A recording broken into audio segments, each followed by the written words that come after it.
Bismillahirrahmanirrahim. Assalamualaikum warahmatullahi wabarakatuh. Dan salam sejahtera saya ucapkan kepada Puan Izzah dan kepada rakan-rakan yang dikasihi sekalian. Pada pembentangan hari ini, kami akan membentangkan topik untuk minggu yang ke-11 yang bertajuk Keistimewaan Semua Pandangan Semesta dan Tahap Perkembangan Agama dalam Tamadun Islam, Melayu, India dan Cina. Saya Khairul Anwar bin Zamri Shah dan tanpa membuang masa, mari kita mulakan pembentangan kita. Mari kita mulakan dengan pandangan semesta yang pertama, iaitu pandangan semesta bagi tamadun Melayu. Sebanyak 13 pandangan semesta telah disenaraikan bagi tamadun ini. Yang pertama sekali ialah akidah Islam. Masyarakat Melayu berpegang kepada akidah Islam sebagai asas pandangan semesta mereka. Dan iman dan takwa adalah perkara yang terpenting dalam kehidupan. Mereka taat segala perintah dan tinggalkan segala larangan yang merupakan tuntutan iman dan Islam. Dan pandangan semesta tradisional disesuaikan dengan akidah Islam itu sendiri. Seterusnya ialah ketaatan kepada sultan dan menghormati pemimpin. Institusi beraja adalah unsur tradisi bagi masyarakat Melayu.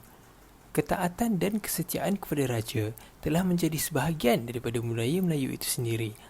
Dan masyarakat Melayu sangat menghormati pemimpin mereka.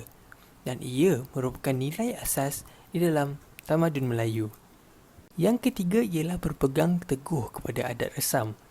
Masyarakat Melayu sangat menjaga adat dan pantang larang mereka, dan budaya ini diwarisi secara turun-temurun.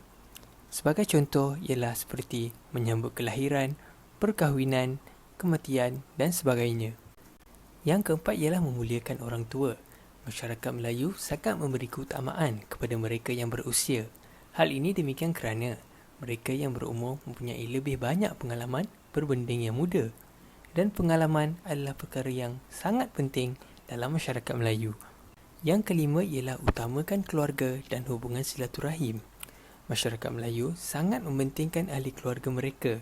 Dan ini dapat dilihat melalui gelaran datuk, nenek, along, angah, pakcik dan lain-lain. Ini juga dapat dilihat melalui kenduri kendara dan amalan ziarah menziarahi sesama ahli keluarga. Seterusnya ialah saling menghormati. Masyarakat Melayu tidak memandang rendah kepada orang lain. Dan masyarakat Melayu juga telah pun diajar sejak kecil lagi untuk bersifat hormat menghormati dan merendah diri. Seterusnya ialah meraihkan tetamu. Budaya meraihkan tetamu juga merupakan arahan agama dan ia juga merupakan punca rezeki. Dan tetamu yang berkunjung ke rumah haruslah dialu-alukan dan diraihkan sebaiknya. Seterusnya ialah bertimbang rasa. Masyarakat Melayu sangat mengutamakan orang lain dan juga tidak mementingkan diri sendiri. Yang kesembilan ialah bersopan santun. Orang beradab mestilah bersifat sopan santun dan halus budi pekertinya. Dan kita haruslah menjauhi sifat biadab dan kasar.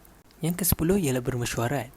Mesyuarat adalah cara untuk masyarakat Melayu mencapai kata sepakat dan persetujuan.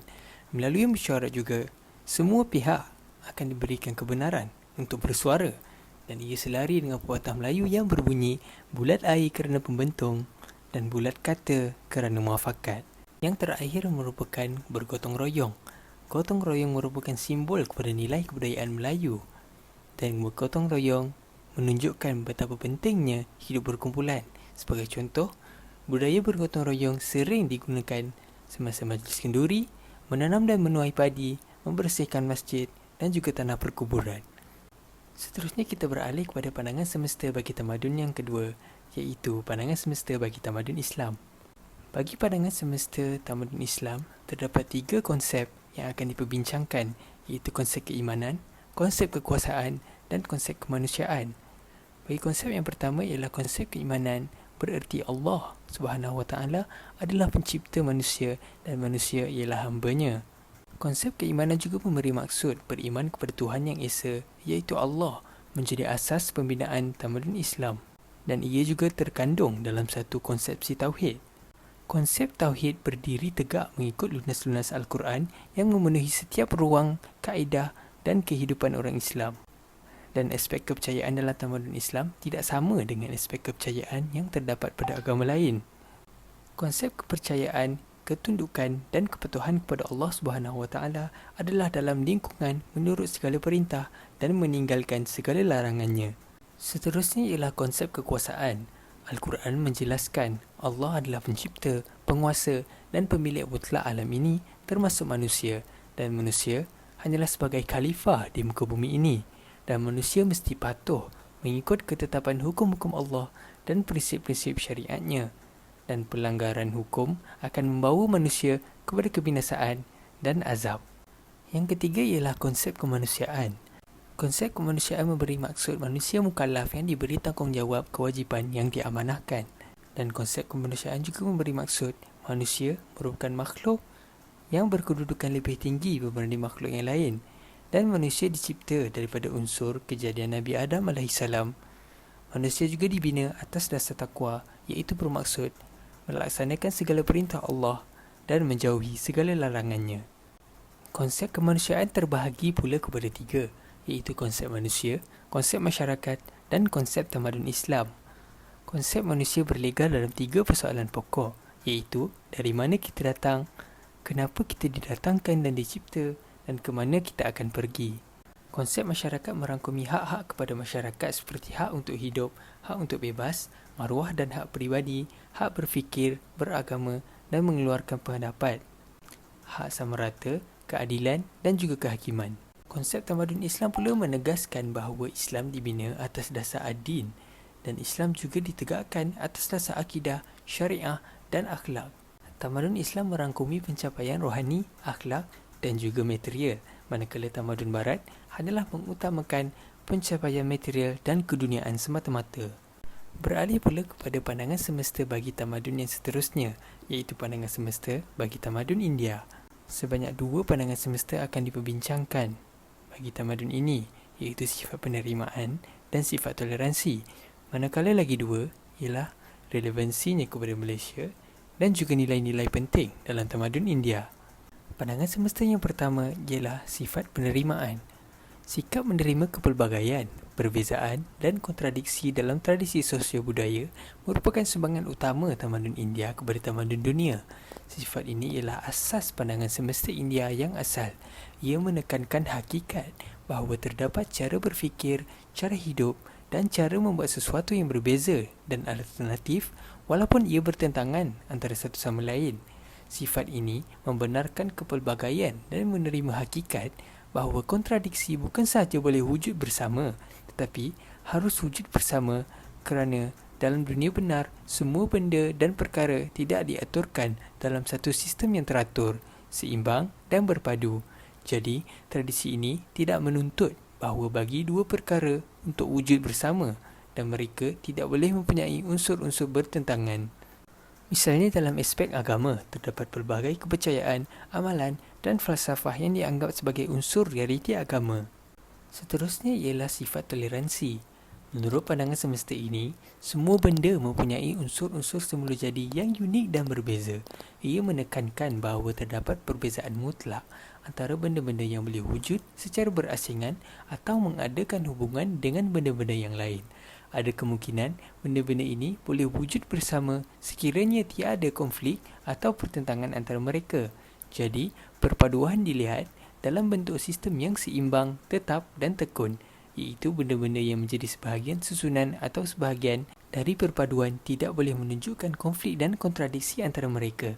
Benda-benda yang menunjukkan konflik dan pertentangan tidak boleh wujud bersama. Seterusnya ialah relevansinya kepada Malaysia. Malaysia dan India mempunyai banyak persamaan, bukan sahaja dalam unsur kepelbagaian kaum, budaya dan agama, tapi juga dalam pandangan semesta. Sehingga akhir 1960-an, masyarakat Malaysia yang terdiri daripada pelbagai kaum iaitu Melayu, Cina dan India memegang pandangan semesta organik dan menerima segala unsur masyarakat, sama ada yang serupa ataupun berbeza. Dari segi demografi, kaum-kaum ini mendiami kawasan-kawasan yang berbeza sama ada menetap di perkampungan, perladangan dan bandar, dan kaum-kaum ini kurang berinteraksi. Mereka menetap di bandar, menyaksikan pertemuan dan pertembungan pelbagai budaya dan tradisi. Perbezaan diterima sebagai satu realiti sosial.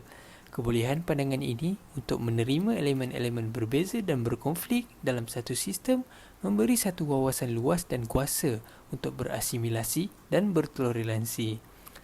Terdapat perpaduan antara kaum etnik dan interaksi antara kaum berlangsung dengan penuh tanggungjawab, persaudaraan, hormat menghormati dan persefahaman. Seterusnya ialah nilai-nilai yang lain. Nilai-nilai yang pertama ialah Dharma. Tradisi Hindu memperkenalkan konsep Dharma untuk menandakan sifat benar individu dan masyarakat, iaitu Dharma berfungsi sebagai konsep semula jadi sebagaimana sesuatu itu wujud atau berlaku. Dharma khas bagi individu atau swadharma yang ditentukan mengikut kedudukan dan peringkat dalam kehidupan haruslah dilakukan walaupun ia tidak sempurna.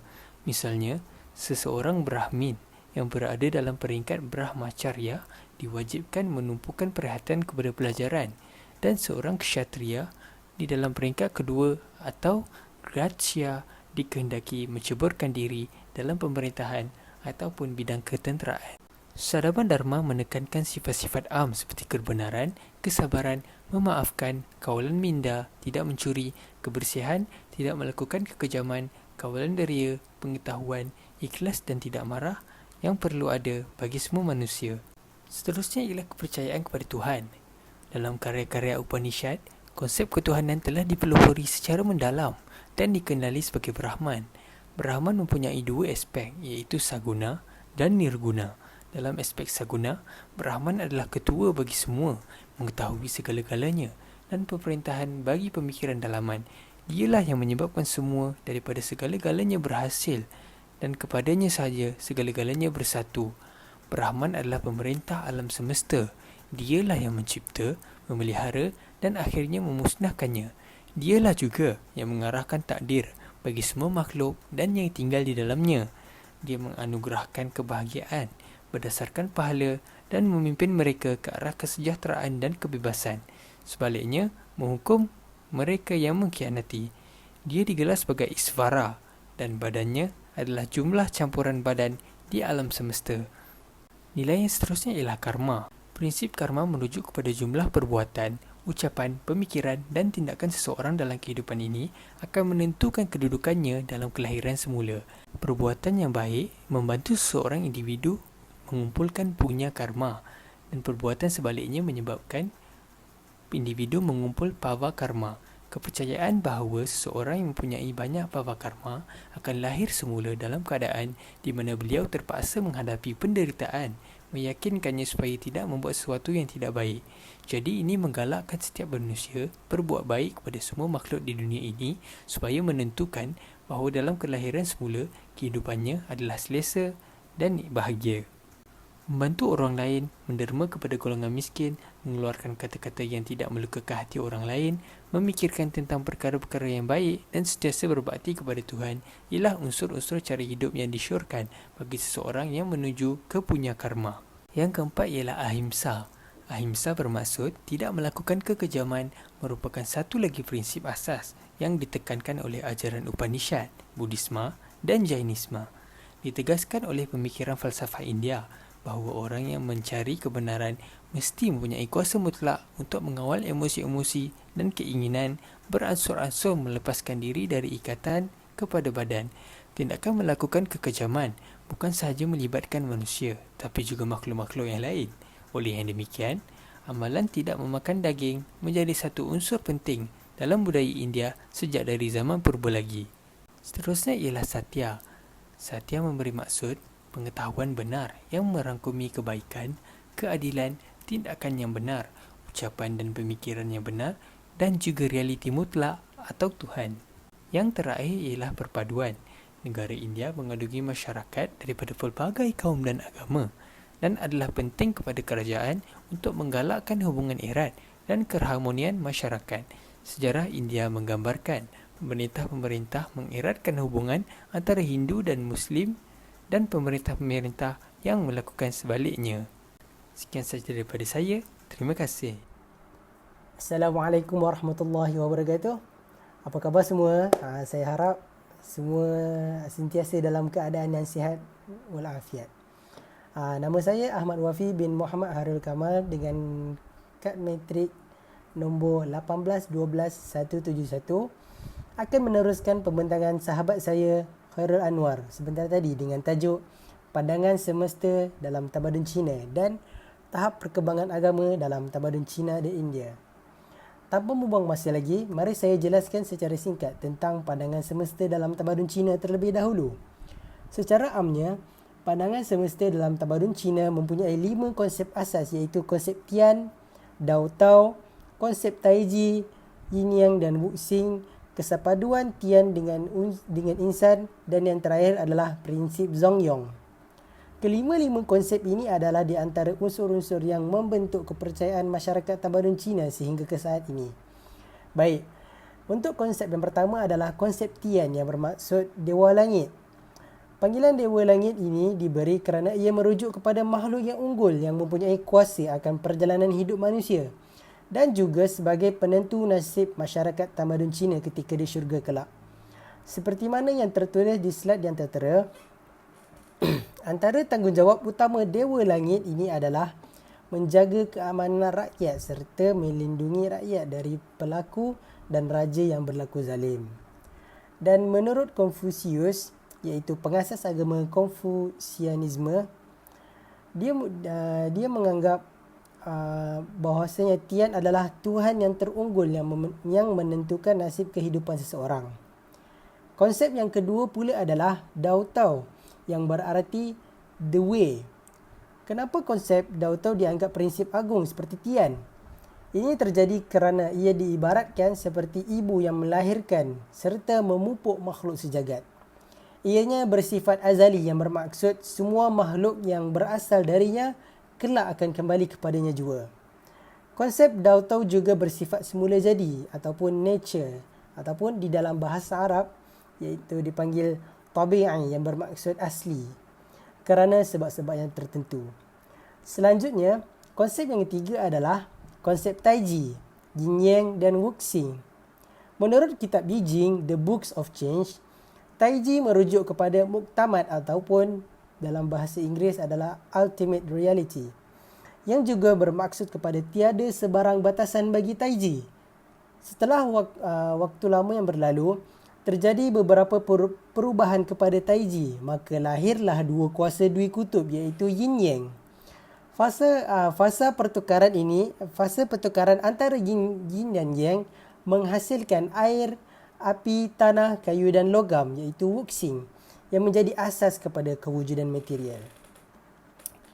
Konsep keempat adalah kesepaduan Tian dan insan. Seperti yang tertera, insan adalah sebahagian daripada Tian, bermaksud gabungan konsep di antara Yin Yang dan falsafah sosiopolitik seperti mana yang telah dikemukakan oleh pujangga Confucian. Dikarenakan rapatnya hubungan Tian dengan insan, segala kesalahan yang dilakukan kerajaan akan menghasilkan kemurkaan Tian dan akhirnya akan terjadi bencana sebagai tanda kemarahan kepada kerajaan perkenaan. Dan konsep yang terakhir adalah prinsip Zongyong yang bermaksud the golden mean, iaitu kesederhanaan dan keseimbangan dari sudut fikiran maupun moral. Menurut kitab The Doctrine of Mean, menyatakan bahawa keseimbangan dan kesederhanaan dapat membawa keharmonian hidup dan semua prinsip ini jika diamalkan, masyarakat tersebut akan mencapai the Datong, iaitu tahap keharmonian masyarakat yang ideal.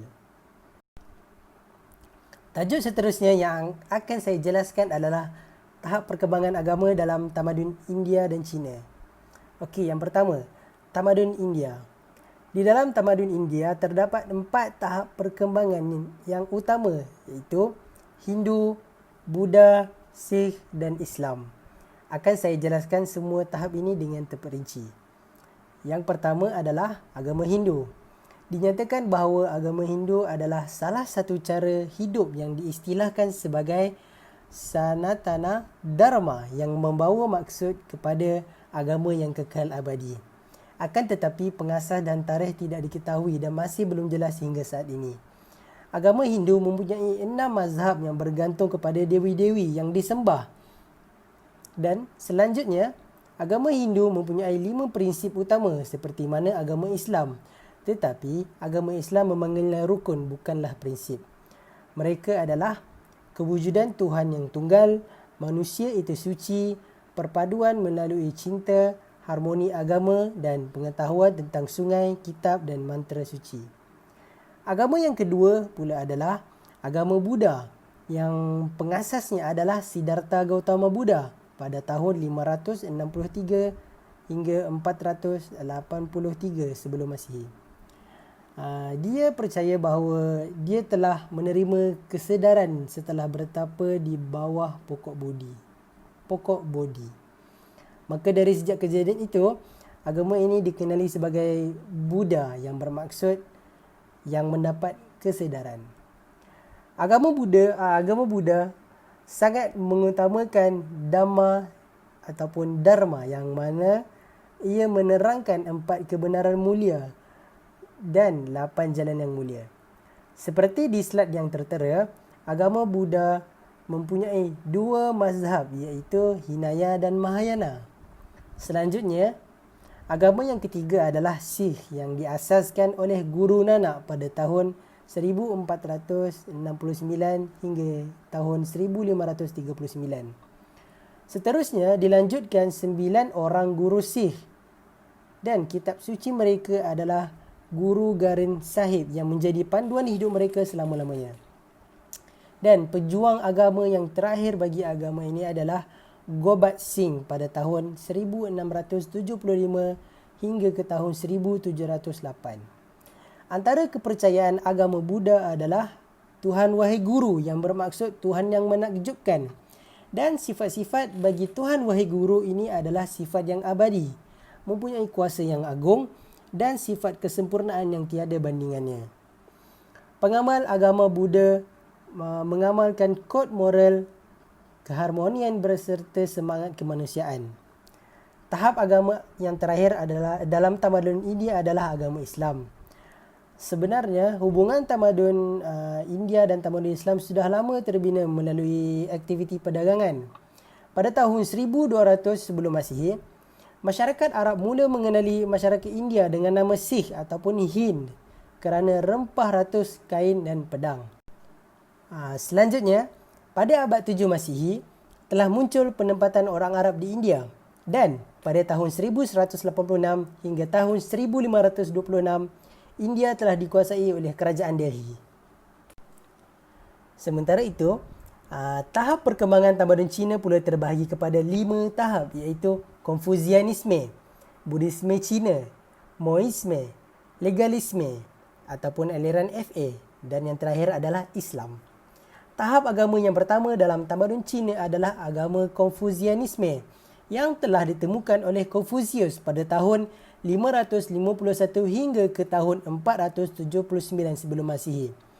Doktrin agama ini adalah falsafah, keagamaan dan sosiopolitik. Kitab suci mereka adalah kitab Analects ataupun Lunyu yang mana mengajarkan sifat dan moral kehidupan yang mulia. Salah satu ahli agamawan yang mengatakan bahawa manusia dapat mencapai 5 jenis sifat yang mulia ataupun baik ataupun wuchang di dalam bahasa Cina, iaitu yang pertama Ren yang bermaksud peri kemanusiaan, yang kedua V kewajaran, yang ketiga Li kesusilaan, yang keempat Z kearifan, yang kelima Zin amanah. Agama kedua yang berkembang dalam tamadun Cina adalah Budisme. Pengasasnya sama seperti mana yang telah disebutkan di slide tamadun India, iaitu Siddhartha Gautama Buddha pada tahun kurun ke-6 sebelum Masihi. Lalu disebarkan ke tamadun Cina pada kurun pertama sebelum Masihi. Asas pengajaran agama ini menganggap penderitaan berasal dari hawa nafsu yang menjadi akar kepada segala permasalahan manusia dan ianya mempunyai 2 cabang agama iaitu Hinayana dan Mahayana. Dan tahap agama yang selanjutnya adalah Maoisme. Pengasas Maoisme adalah Mozi ataupun Mozi yang mana ditemukan pada tahun 471 hingga ke tahun 380 tahun sebelum Masihi. Mozu menyatakan bahawa terdapat 4 konsep penting dalam agama Moisme ataupun kepercayaan Moisme, iaitu yang pertama, kasih sayang sejagat, Jian-ei. Yang kedua, mengecam sikap suka berperang, Feigong. Yang ketiga, berserah kepada nasib, Feiming. Yang keempat, mengutamakan golongan yang cerdik, Shangxian.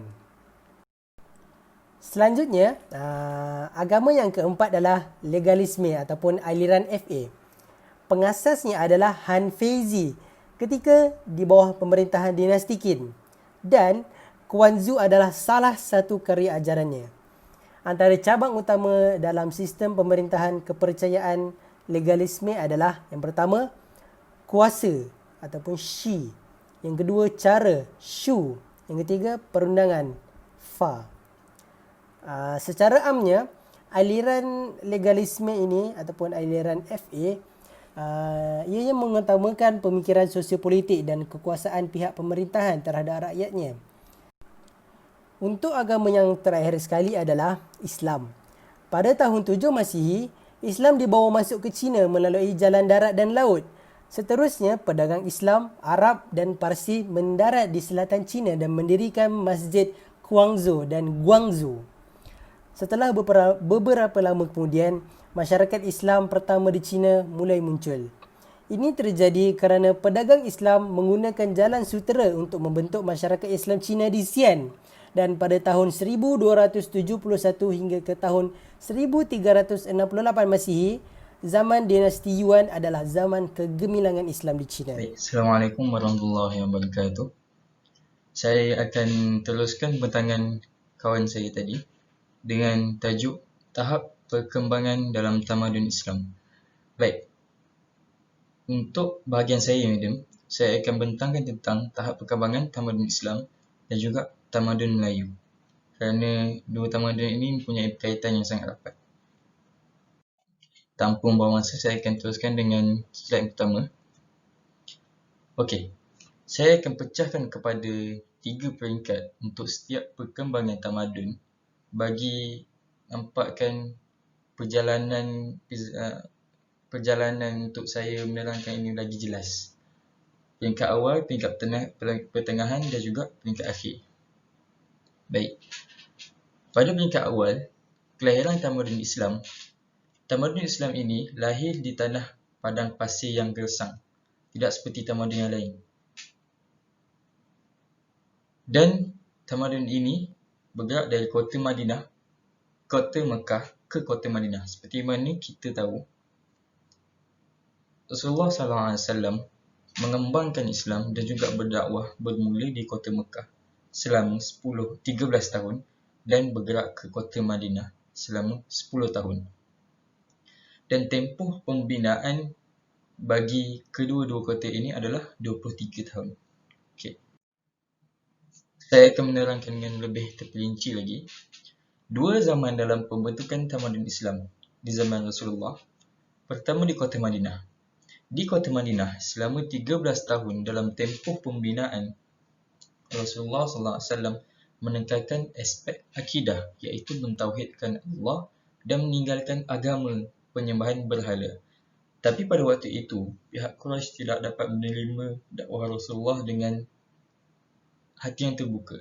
Ada yang memberontak, ada yang melawan Rasulullah SAW. Dan selepas itu, Allah telah menurunkan wahyu supaya Rasulullah berpindah daripada kota Mekah ke kota Madinah, iaitu peristiwa hijrah.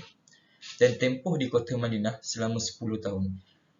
Di dalam tempoh ini, Rasulullah menjalankan penyempurnaan dalam aspek-aspek tamadun Islam, iaitu dari aspek politik, ekonomi, sosial dan pendidikan. Okay, baik. Seterusnya, pembahagian zaman dalam tamadun Islam dapat 5 zaman, iaitu zaman Rasulullah SAW, zaman Khulafa Ar-Rashidin, 4 Khulafa, zaman Umayyah, zaman Abbasiyah dan juga zaman Uthmaniyah. Okey. Seterusnya, peringkat kedua, iaitu peringkat pertengahan, penyebaran dan pengaruh budaya Islam dalam tamadun Islam itu sendiri.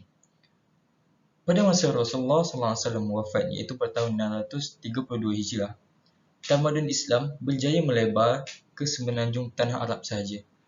Maknanya, pada waktu ini, Islam tidak lagi tersebar ke seluruh dunia. Tetapi, pada zaman Sayyidina Umar, zaman Khalifah Ar-Rashidin, tamadun Islam telah tersebar ke seluruh dunia, melingkupi Afrika Utara, sebahagian Eropah, Sepanyol, China, Asia Tenggara dan juga alam Melayu. Sebab tu saya cakap tadi ada berkaitan antara tamadun Melayu dan juga tamadun Islam. Okey. Seterusnya, perkembangan tamadun Islam ke serata dunia serta kegemilangan dan kejatuhan tamadun Islam. Peringkat kedua dan peringkat ketiga sekaligus. Okey. Pada zaman Abbasiyah. Zaman Abbasiyah ini pada 750 Hijrah telah dianggap sebagai zaman kemuncak kegemilangan tamadun Islam, di mana zaman ini dikenali sebagai zaman penterjemahan kerana pada zaman ini penterjemahan karya asing ke dalam bahasa Arab dan juga terjemahan daripada zaman penyaringan komentar ilmu asing seperti ilmu Yunani.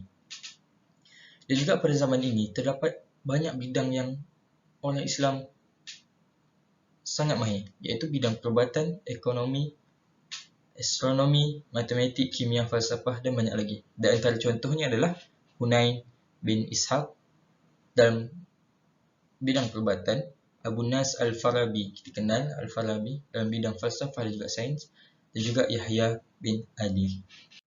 Seterusnya, mereka ini Islam tersebar ke Andalusia Sepanyol dan menjadi pusat tamadun Islam selama 8 abad.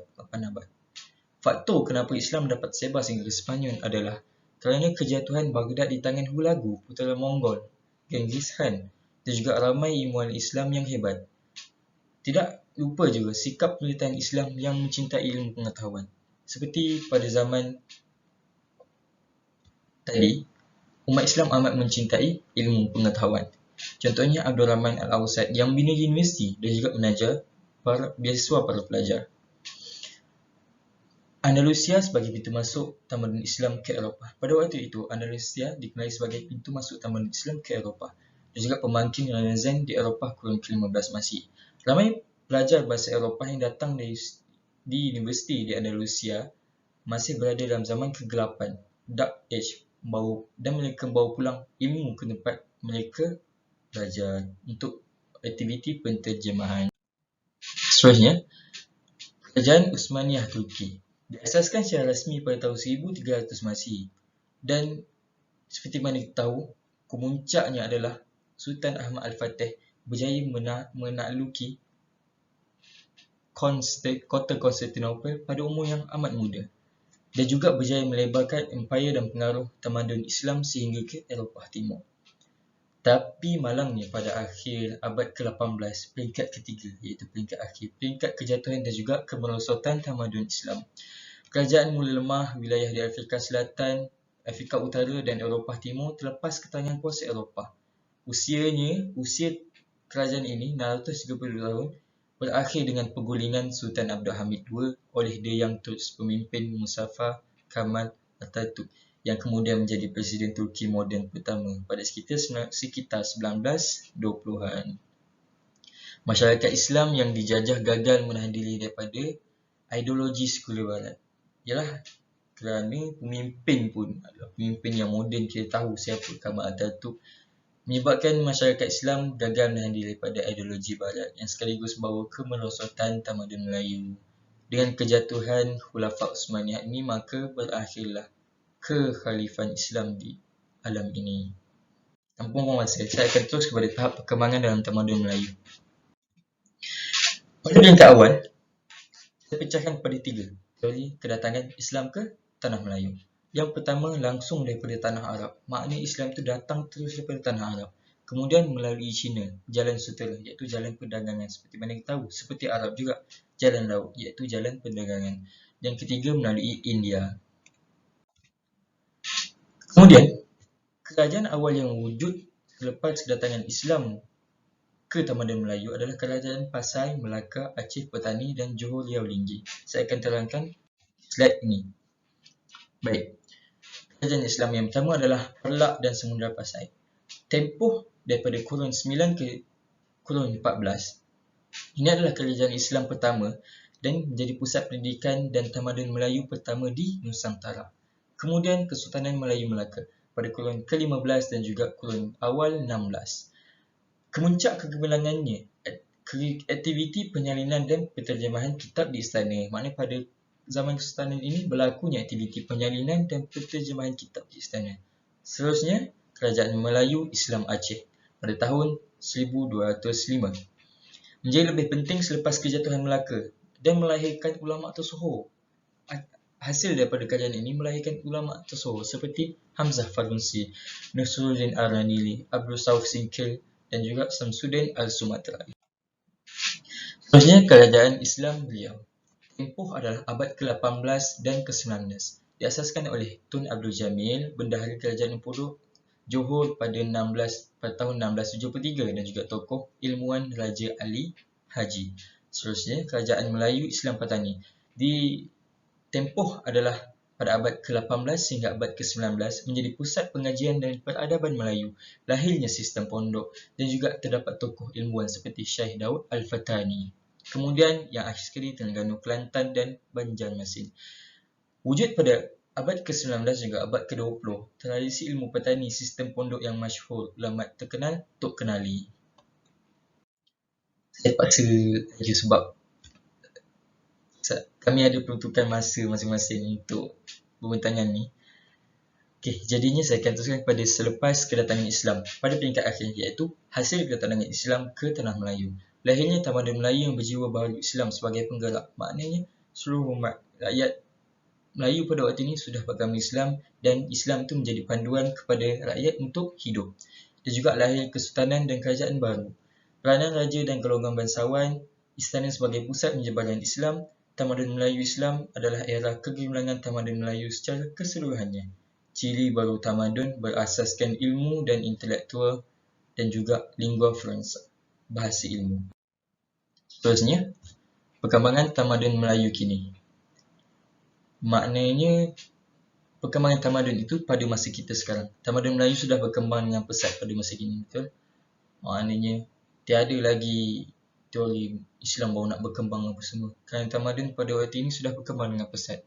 Dan agama Islam beri impak yang besar pada tamadun Melayu kerana itu adalah panduan kita sebagai umat Islam sendiri dan juga telah memandu kita ke arah yang betul. Menyebabkan kita dapat hidup dalam kemodenan dan aman harmoni tanpa sebarang masalah. Baik, itu sahaja tajuk daripada saya, iaitu perkembangan tamadun Islam dan juga Melayu. Saya akan teruskan kepada kawan saya. Terima kasih. Assalamualaikum warahmatullahi wabarakatuh. Untuk bahagian saya akan menerangkan tentang peristiwa bersejarah tentang perbezaan pertempuran disebabkan agama atau perdamaian disebabkan agama. Sebelum itu, izinkan saya memperkenalkan diri saya terlebih dahulu. Nama saya Hazmi Irsyad bin Muhammad Nur Azman. Nombor kad matrik saya adalah 1821209. Baiklah. Dalam video pembentangan saya telah membahagikan pembentangan saya kepada dua bahagian. Bahagian pertama akan menceritakan tentang peristiwa perbezaan maupun pertempuran. Manakala bahagian kedua akan diterangkan tentang peristiwa perdamaian. Baik. Bahagian pertama, peristiwa perbezaan atau pertempuran. Tamadun Islam. Tamadun Islam mempunyai sejarah yang banyak tentang pertembungan disebabkan agama. Antara yang terkenal adalah Perang Badar. Perang Badar berlaku pada 17 Ramadan tahun 2 Hijrah. Ia juga merupakan peperangan pertama yang berlaku dalam tamadun Islam. Peperangan berlaku di antara pihak Muslimin dan kaum kafir Quraisy, Mekah. Orang Islam diketuai oleh Nabi Muhammad SAW, manakala kaum Quraisy pula dipimpin oleh Abu Jahal. Bilangan umat Islam amatlah sedikit berbanding kaum Quraisy, iaitu dengan bilangan penjuang seramai 313 orang, manakala kaum Quraisy pula mencecah hampir 1000 orang. Peperangan ini juga telah mengorbankan seramai 14 orang Islam dan 70 orang Quraisy. Natijah peperangan telah menyaksikan umat Islam memenangi peperangan ini. Baik, kita bergerak pada tamadun Melayu. Di dalam sejarah tamadun Melayu, Perang Riau adalah antara perang yang terkenal. Walaupun ia bukan 100% disebabkan agama, tetapi unsur agama juga memainkan peranan penting yang menyebabkan peperangan ini. Perang Riau berlaku pada 1783 Masihi yang berlangsung selama hampir 9 bulan lamanya. Peperangan ini menyaksikan pertembungan antara Riau dan Belanda. Riau dipimpin oleh Raja Haji, manakala Belanda pula dipimpin oleh Tober Abu. Peperangan ini telah berlaku di sekitar perairan Riau seperti di Tanjung Pinang, Teluk Keriting, Pulau Penyengat, Pulau Baku, Pulau Bayam dan Selat Lobam. Seterusnya yang terkenal dalam sejarah tamadun Melayu adalah Perang Kedah Siam. Peperangan ini mula berlaku pada tahun 1821 Masihi sehingga tahun 1842. Sejarah telah menyaksikan pertembungan yang agak ganas dan dahsyat di antara kerajaan Kedah menentang kerajaan Siam yang dibantu oleh pihak British. Antara peristiwa yang terkenal yang berlaku di dalam tempoh peperangan ini adalah peristiwa pengepungan Kedah pada tahun 1831. Peristiwa ini telah menyaksikan terkorbannya ramai pejuang Kedah yang hampir mencecah 1,255 pejuang ramainya. 655 daripadanya adalah pejuang lelaki, manakala 600 lagi yang berbaki merupakan bilangan angka korban Sri Kandi Kedah. Di dalam peperangan Hatnyai pula telah menyaksikan syahidnya ataupun terkorbannya seorang ulama yang bernama Syekh Samad Al-Palimbani. Kita bergerak seterusnya ke tamadun India. Di dalam tamadun India pula, Perang Kalinga antara yang tersohor. Peperangan ini berlaku pada 281 sebelum Masihi dan telah menyaksikan seramai 100,000 orang telah terkorban dan 150,000 telah tercedera. Oleh kerana sudah tidak tahan dengan keganasan yang berlaku disebabkan ideologi fahaman dan agama yang berbeza, pemimpin India semasa itu, Asoka, telah mengambil keputusan untuk memeluk agama Buddha. Bahagian terakhir dalam bahagian ini iaitu tamadun Cina. Terdapat sebuah peperangan yang sangat masyhur di dalam tamadun Cina yang dikenali sebagai Perang Candu. Perang Candu telah menyaksikan perbalahan yang besar di antara dinasti Qing dan British. Peperangan ini telah berlangsung beberapa tahun, di mana siri pertama peperangan berlaku daripada tahun 1839 Masihi sehinggalah tahun 1842 Masihi. Siri kedua pula telah menyaksikan peperangan ini bermula daripada tahun 1856 Masihi sehingga tahun 1858 Masihi. Di samping itu, peperangan ini juga digelar sebagai Perang Anglo-China atau Anglo-Cina.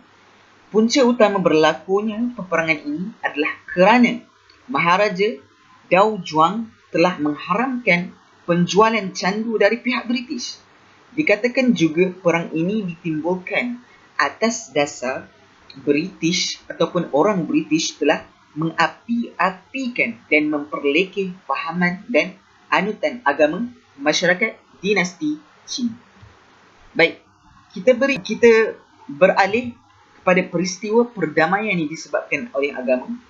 Sekarang kita beralih bahagian kedua iaitu tentang peristiwa perdamaian. Yang pertama, tamadun Melayu. Perjanjian damai Naning dan Rembau telah berlaku pada 13 Februari tahun 1680 Masihi. Perjanjian ini antara tujuan utamanya adalah untuk mendamaikan keadaan setelah perbalahan berlaku di antara negeri-negeri Melayu dengan Belanda. Perjanjian ini berlaku di Melaka. Selain memelihara agama Islam iaitu agama anutan orang Melayu, ia juga walaupun secara pahitnya telah mengiktiraf kewibawaan Belanda di Melaka serta kerajaan negeri-negeri Melayu perlu memberi 200 gantang padi dan beberapa orang abdi kepada Belanda. Seterusnya, perjanjian damai disebabkan agama tamadun Cina. Perjanjian damai Nanking. Oleh kerana perang candu telah meragut ramai nyawa kedua-dua belah pihak, iaitu antara dinasti Qing dan juga British. Dinasti Qing dan British telah melakukan satu perjanjian damai yang diberi nama Perjanjian Damai Nanking. Perjanjian ini berlaku pada 29 Ogos 1842 Masihi. Ia bagi mendamaikan kedua-dua belah pihak untuk mengakhiri perang candu pertama. Pihak yang terlibat adalah di antara dinasti Qing dan juga British. Perjanjian ini juga diberi gelaran Unequal Treaties. Pihak British telah diwakili oleh Sir Henry Pottinger, manakala dinasti Qing pula telah diwakili oleh Qi Ying, Yilibu dan Niao Jian. Selain menjaga sensitiviti masyarakat beragama, ia turut mengandungi perjanjian untuk membuat pertukaran bagi harta rampasan perang bagi kedua-dua belah pihak.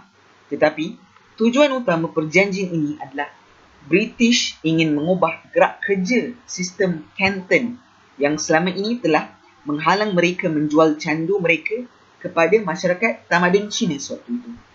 Seterusnya kita beralih pada Islam.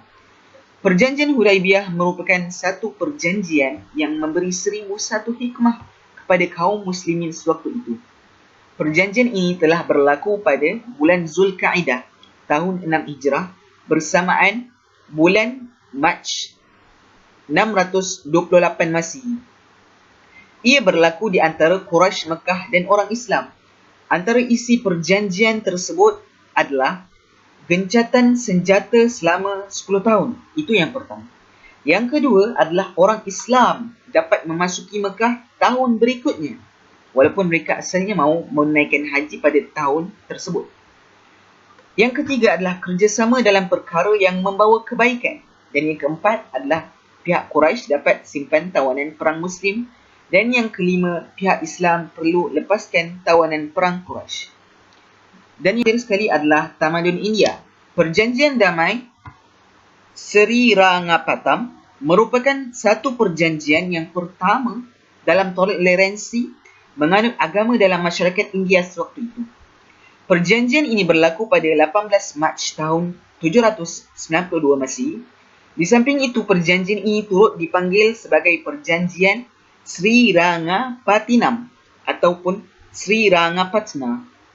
Selain itu, perjanjian ini turut mengakhiri perang Anglo-Mysore yang ketiga. Pihak British diwakili oleh Lord Cornwallis, manakala Empire Maratha diwakili sendiri oleh Sultan Tipu yang merupakan pemerintah Mysore. Dan antara intipati perjanjian tersebut adalah, yang pertama, Mysore perlu menyerahkan separuh kawasan mereka kepada pemerintah Empire Maratha yang lain. Sultan Tipu perlu menyerahkan 2 daripada 3 anaknya untuk menjadi tawanan perang kerana tidak membayar denda, iaitu sebanyak 330 lakh rupiah. Jadi, itu sahaja daripada saya. Terima kasih kerana sudi mendengar dan memberi perhatian. Wassalamualaikum warahmatullahi wabarakatuh. Bismillahirrahmanirrahim. Saya Muhammad Syamim Hilmi bin Iskandar ingin meneruskan pembentangan kumpulan kitas kami bagi tajuk peristiwa bersejarah perdamaian tentang agama Islam.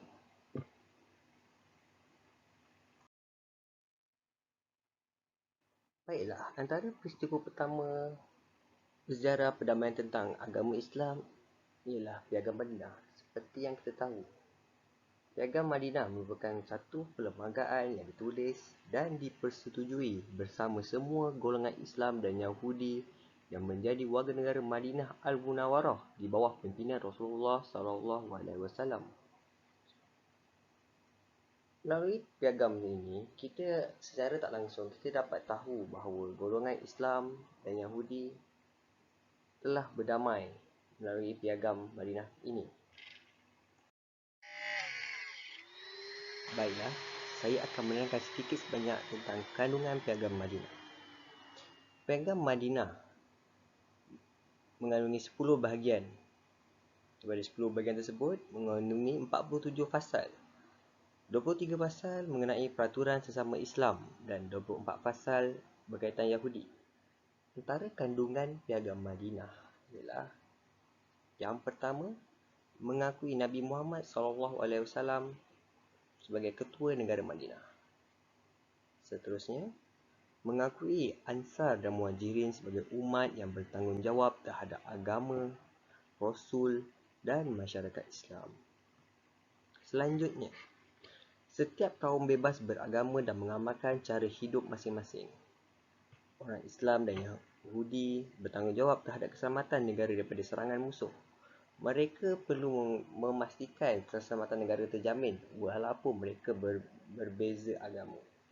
Orang Yahudi dibenarkan hidup dengan cara mereka serta menghormati orang Islam tetapi tidak diindahkan perlindungan orang musyrikin Quraisy. Kehidupan orang Yahudi di Madinah bebas. Mereka bebas beragama, mereka bebas mengamalkan gaya hidup mereka tersendiri. Setiap masyarakat bertanggungjawab menjaga keselamatan dan mengekalkan perpaduan di Madinah. Setiap individu tidak boleh menyakiti dan memusuhi individu atau kaum lain. Hendaklah mereka tolong-menolong demi pembangunan, ekonomi dan keselamatan negara Madinah. Setiap kaum perlu merujuk Rasulullah SAW, iaitu ketua keluarga Madinah, ketua negara Madinah, jika berlaku perbalahan. Mana-mana pihak dilarang berhubung dengan pihak luar, terutama musyrikin Mekah dan sekutu mereka. Dan akhir sekali, piagam ini mempunyai kuasa melindungi pihak yang mempersetujuinya dan hak mengambil tindakan pada sesiapa yang melanggarnya. Berikut adalah sedikit sebanyak isi kandungan piagam Madinah. Baiklah, seterusnya kesan penubuhan piagam Madinah. Dari sudut politik, tertubuhnya negara Islam pertama di dunia. Orang bukan Islam mengakui menjadi warga negara Islam yang stabil dengan keharmonian dan kedamaian yang ada di negara Madinah. Semangat patriotik menjadikan pertahanan negara lebih kukuh. Ini kita dapat lihat apabila orang Yahudi dan orang Islam bekerjasama untuk pembangunan dan keselamatan negara tersebut. Dari sudut pentadbiran, Rasulullah SAW diiktiraf sebagai ketua negara Islam pertama di dunia. Pendapatan masyarakat yang tersusun memudahkan perhubungan mereka dengan Rasulullah. Pengurusan sistem pendapatan amat teratur di negara mana ketika itu. Rasulullah SAW memberi tumpuan mewujudkan dengan negara luar. Maksud ayat ini ia mewujudkan hubungan dengan negara luar, yang negara Islam luar. Dari sudut sosial pula, perpaduan wujud di bawah satu pakatan. Wujud kesatuan umat dan semangat kesukuan jahiliah dihapuskan. Di sini kita dapat lihat masyarakat jahiliah dulu kita berjaya hapuskan kerana kita hasil daripada piagam Madinah ini menyatukan masyarakat Islam dan masyarakat Yahudi. Sebenarnya kemakmuran negara dirasai bersama. Apabila masyarakat Islam dan masyarakat Yahudi hidup di negara yang sama dan bekerjasama, secara tak langsung ia mewujudkan persejaran negara yang makmur, aman dan damai. Dari sudut ekonomi pula, perdagangan lebih pesat, hasil hubungan kaum yang lebih baik. Jika hubungan antara kaum di negara Madinah baik, maka hasil jual beli dan hasil perdagangan lebih membangun dari masa ke semasa. Kemenangan dalam peperangan meningkatkan harta Baitumal, hasil harta rampasan meningkat. Apabila mereka selalu menang dalam peperangan, jadi harta-harta yang dirampas tu akan diletakkan di Baitumal.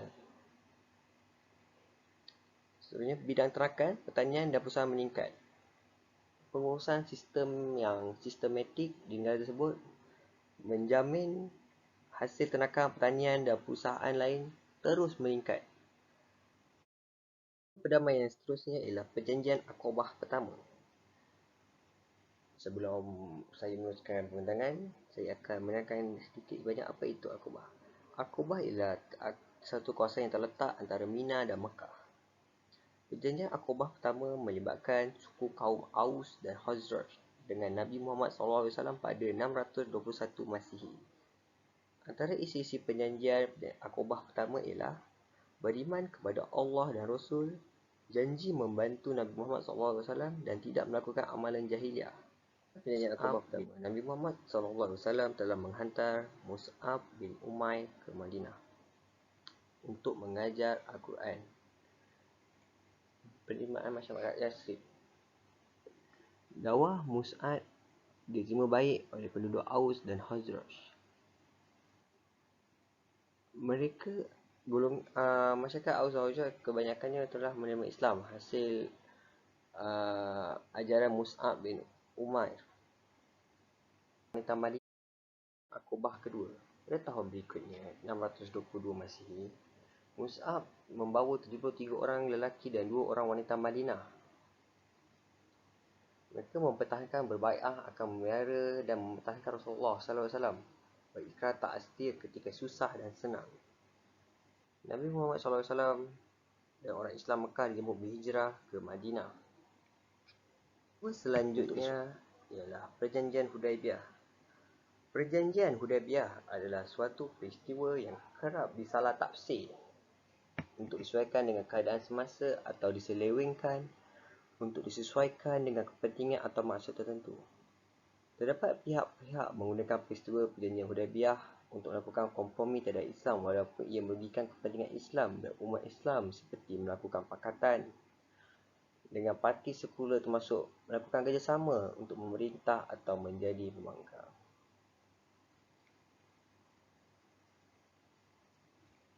Hudaibiyah merujuk pada nama sebuah kampung terletak berhampiran dengan Mekah.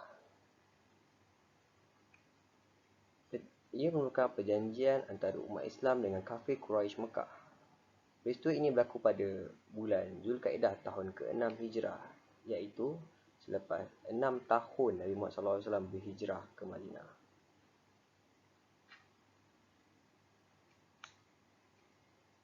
Sebagai ketua negara, Nabi Muhammad SAW melakukan beberapa tindakan, antaranya menggerakkan suatu rombongan besar sebelum berangkat ke Hudaibiyah.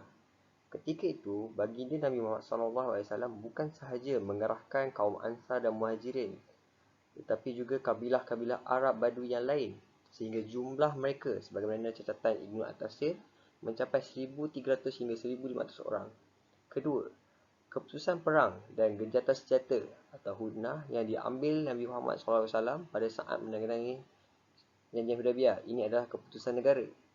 Oleh itu, tindakan Nabi Muhammad SAW jelas dalam konteks negara, bukan dalam konteks kumpulan atau parti politik. Taufiq wa hidayah. Wassalamualaikum warahmatullahi wabarakatuh.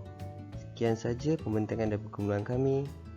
Semoga berjumpa di waktu dan masa akan datang.